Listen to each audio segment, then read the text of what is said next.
오늘 우리에게 주시는 하나님 말씀 봉독합니다. 마태복음 5장 3절입니다. 마태복음 5장 3절 한 절 말씀을 봉독하겠습니다. 봉독합니다. 심령이 가난한 자는 복이 있나니 천국이 그들의 것이미요. 아멘. 사랑하는 성도님들에게 하나님의 거룩한 은혜가 함께 하시길 바랍니다. 무지하게 덥죠? 안 더운가 본데요. 아니면 당연한 걸 묻느냐고 그러겠죠. 아니면 너무 지쳐서 대답할 마음도 없나요? 여러 가지 상황들이 있겠지만 성도님들이 이마에 맺힌 땀방울 씻어내며 예배당 들어오면서 시원함을 느끼셨길 바랍니다. 그리고 소망하는 것은 여러분들의 인생의 삶의 자리에 성령의 바람이 시원하게 불어오는 놀라운 역사가 있기를 바랍니다. 기억하고요. 시원하게 예배드리려면 앞으로 나오세요. 앞자리가 시원합니다. 요즘은 산과 바다로 떠나는 비서철, 휴가철이죠. 또 뭐 여러 가지 인터넷이나 이런 미디어 같은 데 보면 화려한 휴가지와 시원한 풍경이 있어서 정말 유혹을 합니다. 빨리 오라고. 가지 못하는 심정도 또 헤아릴 만합니다. 그런데 마음이 이상할 만큼 분주하고 불안해지는 게 요즘에 우리의 마음의 상태다라는 얘기를 듣게 됩니다. 제가 봐도 그런 걸 많이 느끼고요. 몸에 휴식은 찾지만 정작 마음에 무언가 채워야 한다는 조급함도 생기고 남들과 비교 속에서 오는 불안 속에 영적 피로감은 더 많이 느껴지게 됩니다. 우리의 영혼을 피폐하게 만드는 것은 비단 무더위나 이런 분주하고 바쁜 것뿐만이 아닐 겁니다. 우리 교단에서는 매년 8월 첫째 주일, 또 다른 교단도 마찬가지일 겁니다. 이단 경계주일로 우리가 지키고 있습니다. 거짓 가르침인 이단은 성도들이 영적으로 지쳐 있을 때, 또 마음이 왠지 무너지고 외롭고 고독할 때, 또 마음이 한눈을 팔고 슬며시 또 마음이 왠지 모르게 허전함이 찾아올 때, 여기 시원하고 신기한 비밀의 진리가 있다며 거짓 구원의 일들을 통해 영혼을 미혹하는 그런 경우도 많이 있습니다. 이런 때에 예수님께서는 우리를 향해서 심령한 그 심령이 충만한 은혜를 주기 위한 말씀을 선포합니다. 그래서 심령이 가난한 자는 복이 있나니 천국이 그들의 것이며 라는 말씀을 우리에게 시원하게 선포하는데요. 이 말씀은 영혼의 근본적인 안식과 평안을 주는 거룩한 선언이기도 합니다. 그래서 오늘 이 말씀을 조금 더 깊이 이해하기 위해서 보면 공간복음이라는 것이 있습니다. 마태, 마가, 누가, 요한복음의 일들까지 우리가 이 복음서, 사복음서의 공간복음 마태, 마가, 누가인데 그 일들 속에 누가복음을 한번 살펴보면 누가복음은 예수님의 말씀을, 오늘 본문을 누가복음 6장 20절에 그렇게 말씀합니다. 너희 가난한 자는 복이 있나니 하나님의 나라가 너희 것이미요 라고 말입니다. 누가복음은 가난한 자에게 하나님의 나라가 임한다고 선포합니다. 의식주조차 스스로 해결할 수 없어 사회적으로 외면받고 벼랑 끝에 서 있는 사람들의 실제적인 삶의 한계, 즉 물질적 사회적 가난을 직접적으로 가르쳐서 가난한 자다 이렇게 표현하고 있다고 볼 수 있죠. 근데 반면에 오늘 본문 말씀은 1차적인 수신자, 복음을 읽을 자들이 유대인이었습니다. 유대인들은 거룩한 하나님의 이름을 직접 부르기에 꺼리는 유대인의 전통이 있지요. 그래서 하나님 나라 대신 천국이라는 표현을 쓰게 되었다라고 이렇게 해석을 합니다. 그리고 그 앞에 한 단어를 붙여 심령이 가난한 자라고 말씀을 한 거죠. 그럼 이 마태복음과 누가복음에 공통적으로 사용한 가난한 자의 헬라어 단어는 이 푸토코스입니다. 푸토코스. 이 푸토코스는 구걸할 수밖에 없는 상태. 자신의 힘으로는 단 하루도 생존할 수 없어 누군가의 완전한 자비와 은혜만을 구할 수밖에 없기에 납작 엎드려 극빈에 구걸하는 사람을 뜻합니다. 그게 푸토코스입니다. 손에 아무것도 가진 것 없고 아무런 권리도 주장할 수 없어 오직 은혜는 그 은혜를 주실 분만 주시기에 주시는 이의 손길만 바라보고 있는 상태. 그런 상태가 바로 이 푸토코스의 의미를 가지는데 전능하신 하나님의 능력을 구하는 간절한 심령을 바로 이 푸토코스로 표현을 한 겁니다. 자, 그런데 우리가 이 간절함을 원어로 살펴보면요, 헬라어는 에크테노스라는 말을 씁니다. 에크테노스, 힘을 다해 간절히 열심히, 이런 말입니다. 에크테노스는 사도행전 12장 5절에 보면 이제 베드로가 감옥에 갇히게 되었습니다. 복음을 전하다가 감옥에 갇히게 되었는데, 교회는 사도행전 12장 5절에 교회는 그를 위하여 간절히 하나님께 기도하더라 라는 말씀에 이 에크테노스라는 헬라어가 쓰였습니다. 이 어원, 에크테노스라고 하는 어원이 갖는 의미를 가지고 그 의미를 살펴보면 활시를 끝까지 당겨도 그냥 이 시위 당기는 소리가 뿌드득 나도록, 활대가 휘는 소리가 나도록 끝까지 당겨도 온 마음과 힘을 다해 드려지는 기도, 이겁니다. 관역을 향해 바라보면서 끝까지 있는 힘껏 당기는 거죠. 히브리어로 보면은 이제 바카시라는 말을 씁니다. 바카시. 찾다, 간절히 구하다, 이런 의미인데, 간절히 하나님을 찾다라는 의미가 바카시입니다. 예레미야 29장 13절에 보면 너희가 온 마음으로 나를 구하면 나를 찾을 것이요 라고 하신 말씀 속에 이 구하면, 이 바카시라는 말을 쓰게 되는 겁니다. 이 바카시는요, 단순히 찾는 것이 아니라 온 마음을 다해 애절하게 간구하는 행동을 말합니다. 애절하게. 줄렘 주고 말렘 마세요가 아니라 정말 이거 꼭 받아야 되고 도와주셔야 되고 이거 하나면 나 죽습니다 하는 고백이 담겨 있습니다.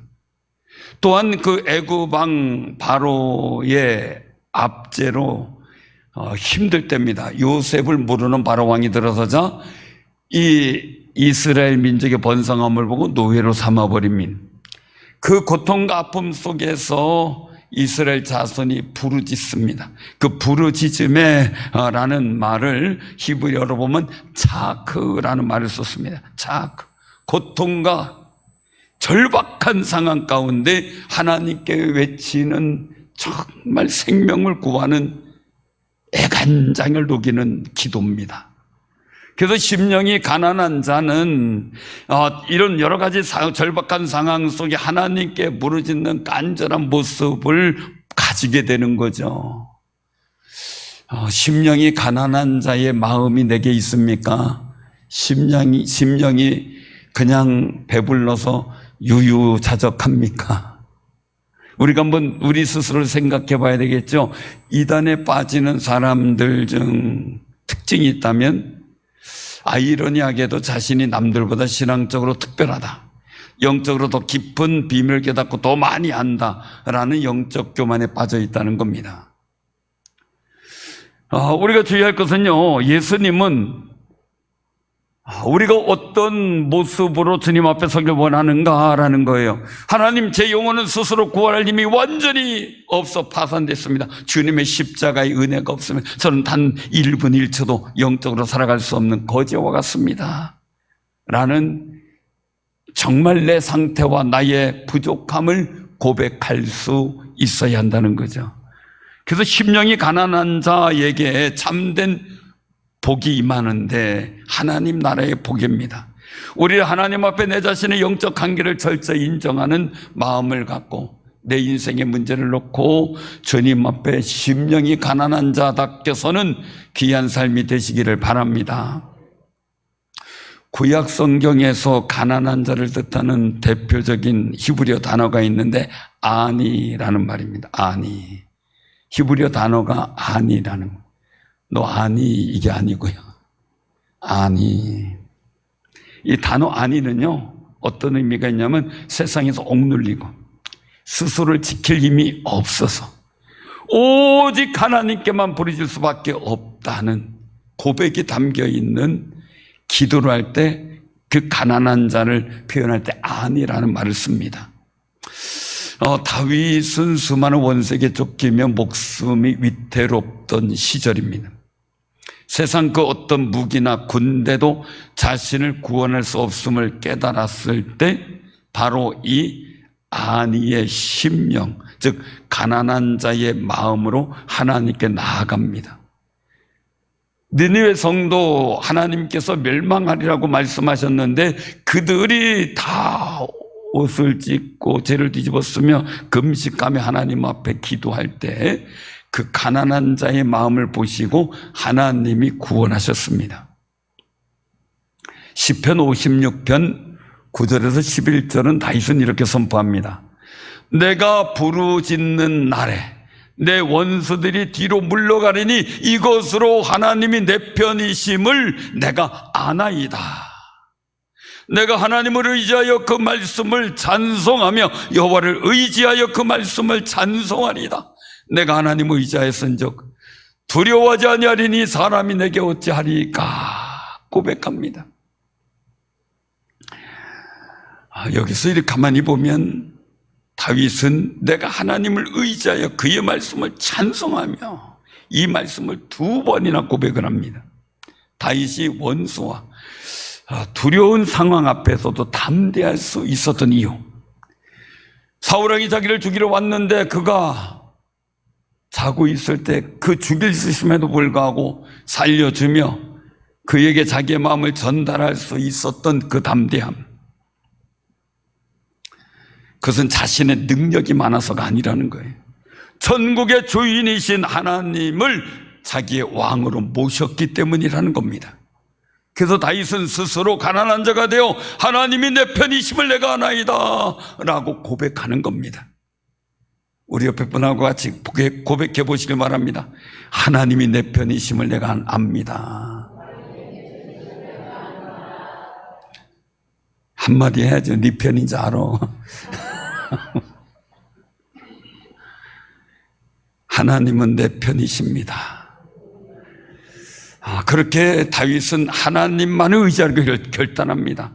이 고백은 내 힘은 빠지고 나의 존재는 사라지고 주님의 손을 잡은 가난한 심령만이 부를 수 있는 거룩한 고백이 될 수가 있는 겁니다.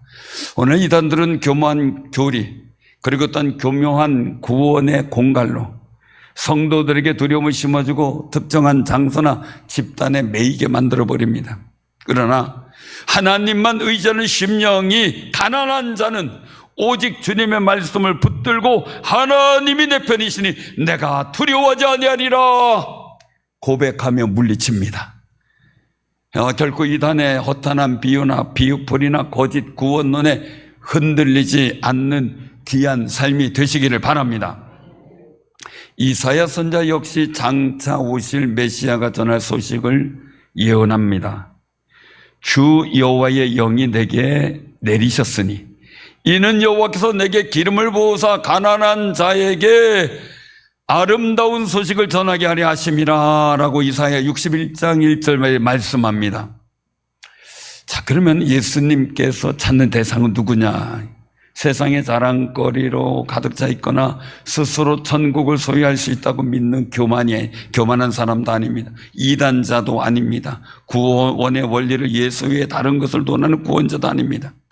다윗처럼 자기의 무기력함을 인정하고 무능력감을 인정하고 하나님 주님만이 내 편이시니 내 도피성이 되십니다 고백하는 구약의 아니, 신약의 부트코스 들에게, 즉 심령이 가난한 자에게 천국을 선물로 주시고 하늘의 평안을 누리게 하시려고 이 땅에 오셨다는 겁니다.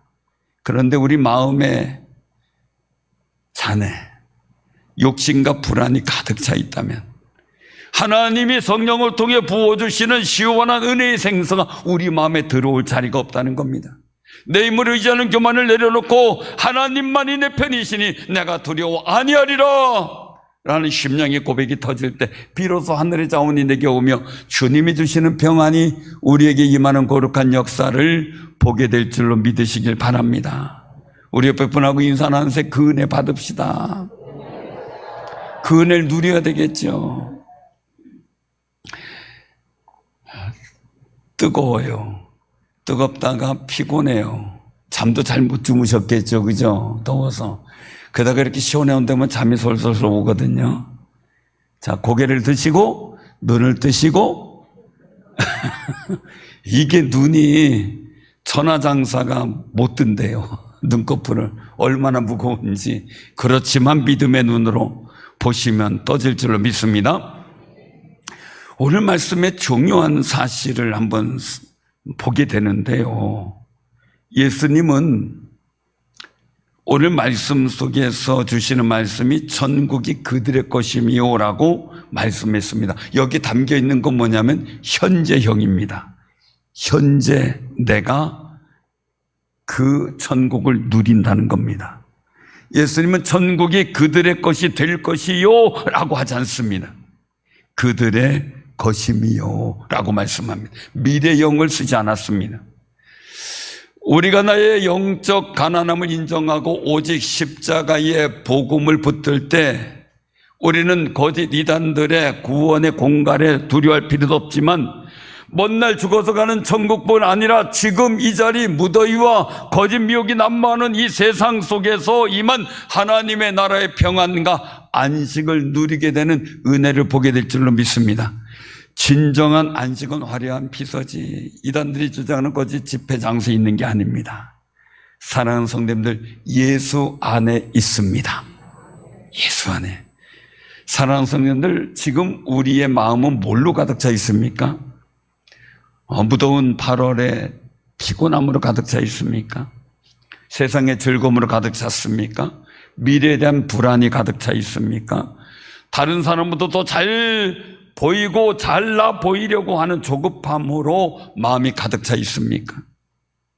진정한 안식은 내 심령의 가난함을 인정하고 나를 도우시는 하나님 아버지의 품에 내 영혼을 완전히 맡기는 순간 시작될 줄로 믿길 바랍니다. 세상에서 살아가는 내 능력의 한계를 인정하고 하나님 앞에 푸토코스 심령이 가난한 자의 자세로 주님을 의지할 때 우리에겐 놀라운 일이 생깁니다. 훗날 죽어서 가는 천국만이 아니라 지금 이 자리에 모든 삶의 자리에서 이 세상에서 뺏을 수 없는 하늘의 평강과 안식이 여러분들에게 임하시기를 바랍니다. 자, 우리가 꼭 기억하는 일들 속에서 한번 생각을 해봐야 됩니다. 하나님, 저는 제 힘으로는 아무것도 할 수 없는 가난한 사람입니다. 그러나 하나님이 내 편이심을 믿기에 두려워하지 않습니다.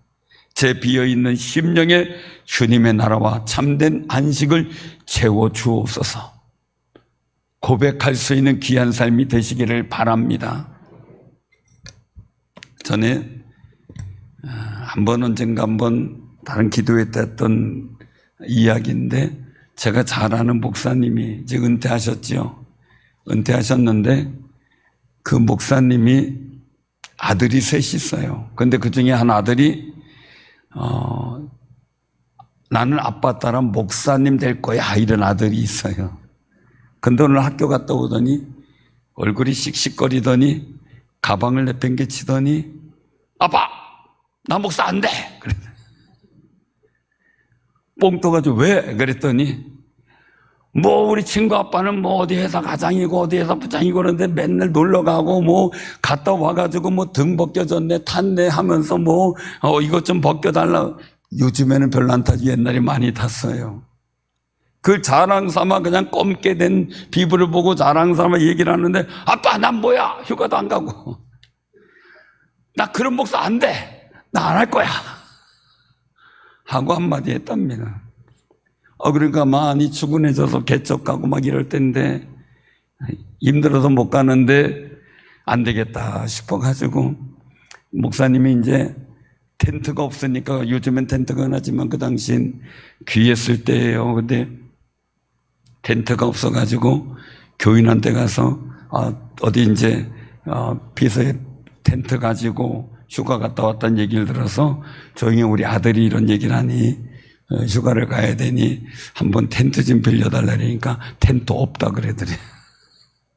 너무너무 속이 상해서, 교인 몇 가정 안 되는데 그런 일이 벌어져서 속이 상해서, 그래도 이제 불이 죽어서 후배들 있고 뭐 이런 데서 이런 속상함을 얘기를 했더니, 한 분이 있다가 목사님, 후배가 그러더래요. 나 텐트 있어요, 내 거 갖다 쓰세요 그래. 그 저도 고마워가지고 칠 줄도 모르는데 이건 받아가지고 뭐 큰 솥 하나에다가 거기다가 그릇 막 수저 막 주섬주섬 담아가지고, 그리고 이제 놀러 갔대요. 놀러 갔는데 딱 펴보니까, 이렇게 꺼내보니까 텐트에 구멍이 하나가 나 있더래. 생쥐가 뚫고 지나갔어요. 그래서 괜찮겠거니. 그래서 펴니까 온 사방이 다 구멍이더래. 접어놓은 걸 뚫어놨으니 폈으니까 다 온 사방이 구멍이고 햇볕이 들어오고, 그래도 그냥 텐트려니, 야 그래도 이거라도 얼마나 고맙냐. 그러고서 이제 하는데, 그래서 야 밥 먹자 이러고서 이제 작은 솥을 갖고 그릇을 갖다 놓고 막 이렇게 돌을 갖다 놓고 이제 거기다 불 떼 가지고, 나무에 불 떼 가지고 밥을 하자 그랬는데, 콜록콜록 하면서 불 피우면서 하는데, 옆에 어떤 사람이 와서 텐트를 치는데, 해걸음에 와서 치는 거죠. 자기네들은 구멍난 텐트에 바람, 통풍이 저절로 되겠죠. 그런데 있으면서 하는데, 또 그릇도 막 잔뜩 갖다 놓고 하는데, 삐까번쩍한 텐트를 딱 치더니, 그리고 나서 물건을 갖고 나오는데, 아니 그릇 속에서 그릇이 자꾸 나오더래요. 처음 봤대요, 처음. 그게 코펠이라는 걸 나중에 알았대요. 코펠을 처음 보고, 야 세상에. 그래서 자기네들 나무 갖다 불 때는데 거기는 막 휙휙 하더니 버너 가지고 막 불이 샥 올라오는 걸 가지고 밥을 해 먹는 걸 보고 기가 죽어가지고 기분이 나빠서 그냥 가자 이러고선 밥도 제대로 안 해 먹고 그냥 돌아왔대요. 그래가지고 집에서 풀이 죽어 있는데, 며칠 뒤에 막 이웃집 한 서너 건너 집에서 막 싸움이 나는 소리가 있어서 무슨 일인가. 그래서 동네 일이니까 한번 가봤더니 멀리서 이렇게 보는데 깜짝 놀란 거예요. 옆에 삐까번쩍한 텐트를 치고 있던 사람인데, 그 옆에 2층에 사는데 거기서 월세를 안 냈다고 주인하고 막 싸우고, 나가라 마라 뭐 언제까지 월세 달라 막 난리가 치고 있더라는 거예요. 그래가지고 잘 됐다 싶어 새 아들을 불렀대. 야 나와. 저 사람들 너희들 안에 본 적 있니? 이랬더니 우리 옆에서 삐까번쩍한 텐트 친 사람인데요, 그 사람들 아니고. 야 맞아, 그 사람들이야. 야 편안하게 그냥 집에 사는 거 그게 좋아? 삐까번쩍한 텐트에 살면서 월세 못 내가지고 맨날 쩔쩔매는 게 좋아? 그랬더니 그냥 집에서 편히 사는 게 낫겠어요. 그 다음부터 얘기를 안 하더랍니다. 봐, 우리는 이 땅에서 고생하지만 천국이 있어. 그래서 얘기를 잘 해줘서 아들이 결국 신학하고 목사님이 되셨어요. 사랑하는 성도님들, 우리가 이 땅에서 고생하고 힘이 들지만 우린 저 천국이 있습니다. 그때 되면은 우리가 한수고 헌신을 보고 정말 감사하게 될 것이고, 그 천국의 일들이 주님의 오늘 주시는 말씀은 그때만이 아니라 지금도 누리라는 겁니다. 심령이 가난한 자가 되어 말입니다. 여러분들의 삶의 자리에 심령이 가난한 자는 복이 있나니 천국이 그들의 것이며 했는데, 그 천국을 소유하고 누리는 귀한 승리자들 다 되시기를 주님의 이름으로 축원합니다.